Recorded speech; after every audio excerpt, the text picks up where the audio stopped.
Gariin namaa nin beeyneef malee abbaa guddaan waan akkas godhuutu jira. Godaannisa jaarraa tokko duraa hammalleen qoorin qaba. Madaa garaa keessaa ta'u kaamamte qaba. Godaannisa seenaa calii calanqoo. Yaa qiciccaa lammiitiyyaa afuran qal'o hacalanqotti akaahoon dhabinni jira.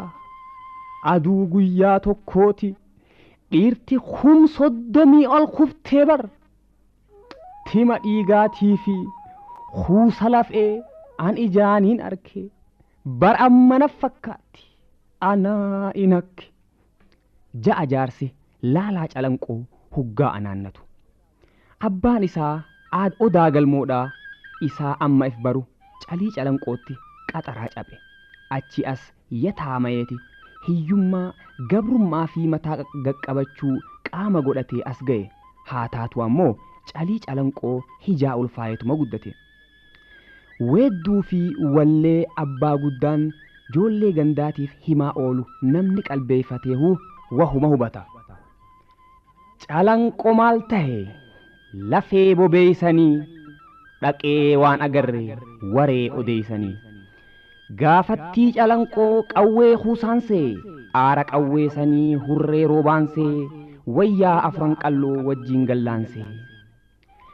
Yaa odaa bilchaadhu yaa qalamee nyaadhu garaa koo dadhabee keetiin naa jabaadhu. Walda gabreen amaaraa hamataa bututtuudha amaaraan goftaa jenne shakarmoota lubbuudha. Citaa laga gamaa haamanii ajjeeranii gowwaalma Oromoo yaamanii ajjeesanii. Een arkee himamee naa arkee himaa barii yaa galmoolma hormoosoo duutitee dhimaa barii. Dardara keenya fixan filaa waan gaara ciisaa shamarran keenya fixan callee waan gaara ciisaa. Manguddoo teenya fixan harrii waan gaara ciisaa.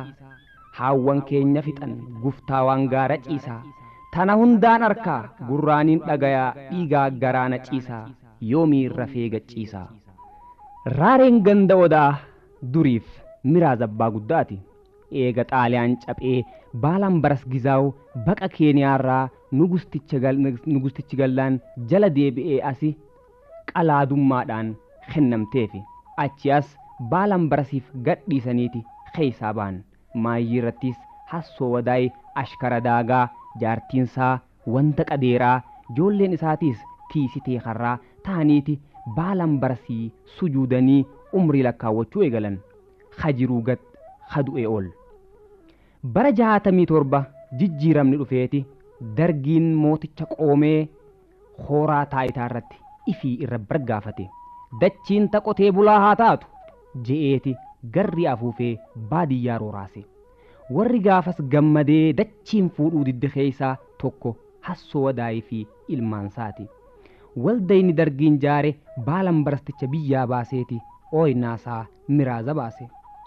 Hassoonis lafa bunaatii fi jimaa taquu faggeessuuf arkate. Gaangee baalan baras jalaa dhaabbate. Jaartiinsaa dhagaa gifti jalaa haateeti. Joolleenis eegelooni jalaa dachaate. Abbaa guddaan ammoo gaafasu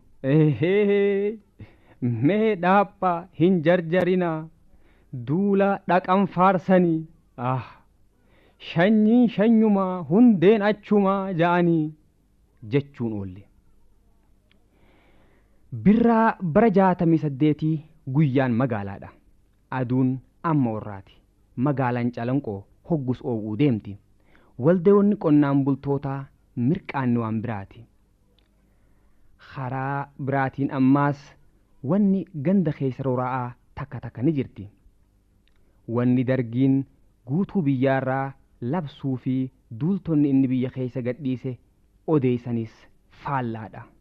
Walqunnamtiin humnoota waraanaa, humnoota poolisaa, ummata magaalaa, warra baadiyyaatii fi qaama mootummaadhaa jidduu jirtus buxan qabdu.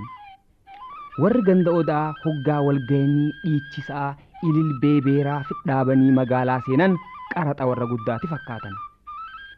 Wanni yaa'aniin ammoo wasaasaadha. Wasaasaan iyyansaan dabalamuun akkuma tatti dhiichisatun ammoo takkuma.